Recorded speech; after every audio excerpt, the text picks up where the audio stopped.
টিউশনি করতে গিয়ে কখনো বিব্রতকর পরিস্থিতিতে পড়েছেন? সেদিন সন্ধ্যাবেলায় ছাত্রীর বাড়িতে টিফিনে মোগলাই খেতে দিয়েছিল। তো ছাত্রী জল আনতে ভেতরে গেল। তো মোগলাইটা একটু শক্তই ছিল। তো কাঁটা চামচ দিয়ে গুতিয়ে উঠাতে গিয়েই মোগলাই সহ বাটিটা একেবারে 5 তলার নিচে।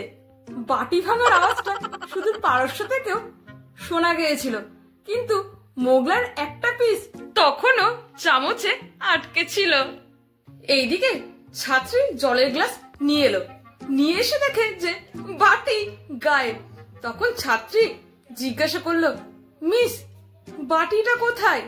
তখন আমি বললাম, আমি না বাটি গায়েব করার একটা ম্যাজিক শিখেছি, কিন্তু ফেরত আনার ম্যাজিকটা শিখিনি।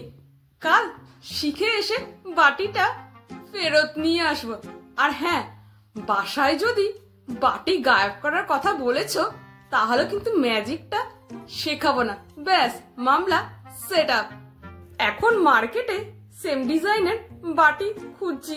আপনারা প্রার্থনা করবেন যেন খুঁজে পায়, না হলে মান সম্মান একেবারে ধুলোয় মিশে যাবে আর নাম হবে মোগলাই টিচার।